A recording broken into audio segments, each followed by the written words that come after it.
The mRNA. YouTube has removed Joe Rogan's interview with the co-creator of the mRNA technology used in these vaccines. That man's name is Dr. Robert Malone. Also, Texas Congressman Troy Nehls has announced that he has submitted that full interview to the congressional record to keep it from being censored, but maybe it's too late. Let's talk about this now with Dr. Robert Malone. He, of course, is the inventor of mRNA technology and the RNA as a drug. He also is a bedside vaccines and biological consultings as well.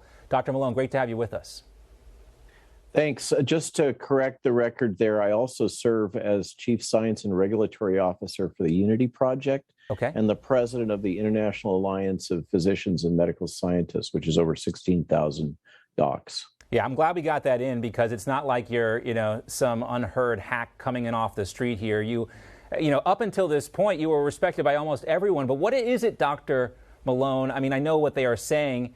What you said, this mass formation psychosis, that's the reason why they kicked you off. But what is it that they don't want us to hear? Why are you being censored? So, and by the way, as of last night, I was also deplatformed from LinkedIn. Good to know. Without any explanation, just as I got no explanation from Twitter.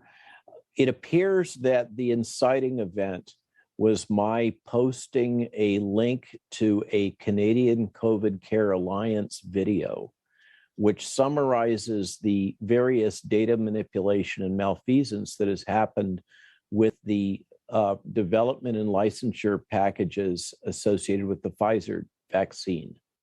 There's been a number of irregularities. There's a whistleblower about it. There is adverse events that weren't reported to the FDA. There's rampant data misrepresentation and manipulation. And we've all known about that in my space and talked about it for many months. But the Canadian COVID Care Alliance, and you can look them up just with those search terms, put out an absolutely fantastic video and slide deck summarizing all of these things and stating them in such a way that the average person can make sense out of it. This is disallowed. What if you translate what that means, and it has to do with the Trusted News Initiative, we're in a situation in which big tech, big pharma, big government, big media are all conspiring to ensure that patients are not able to access information that will allow them to make an informed consent decision to accept these vaccines. Any information which would lead somebody to vaccine hesitancy is by definition not allowed to be distributed.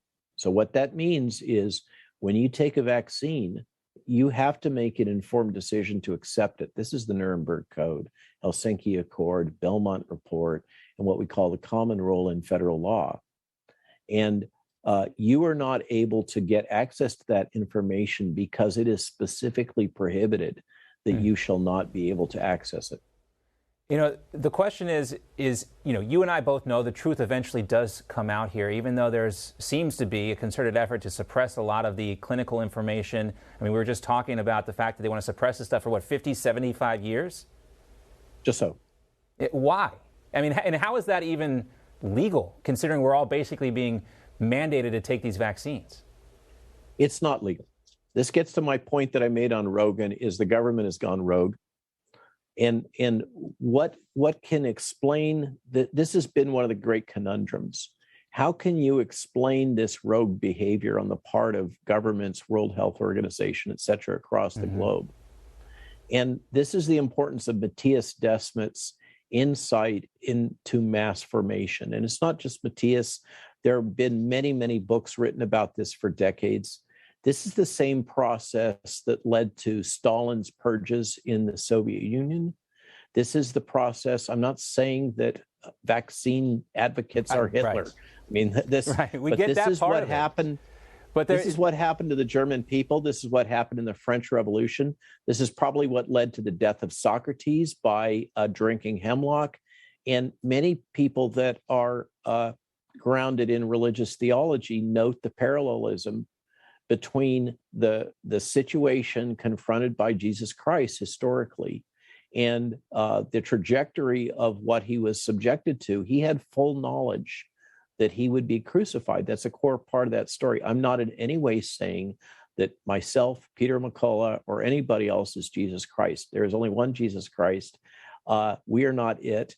But he was subjected to this same process that we appear to now be seeing play out globally. When people are scared, driven by mass media. Right. When people are scared, they can't think critically. And that's really what it seems like the government wants. They want people scared so they're not thinking about these decisions, not having, a conversation with their own physician about whether this is right for them. They want this one-size-fits-all solution, but we do see people standing up. So Dr. Malone, one version of that. Can we pick this up another time? Because I only have 30 seconds left, and I hate to cut you off. This is, I got a commercial break to get to here, but we will definitely have you back. So much more to talk about here. It's been a pleasure speaking with you right now, and we'll do this again in the near future. We do have to run. We apologize about that, but thank you for your time, sir. All right, Dr. Robert Malone, I could talk to him all day, and we will have him back. All right. You just watched Newsmax TV, America's fastest growing cable news channel, now in more than 70 million homes. You can get Newsmax TV on your cable system or check your cable guide. And if your system doesn't carry Newsmax, call them, tell them you want Newsmax TV, because we're real news for real people.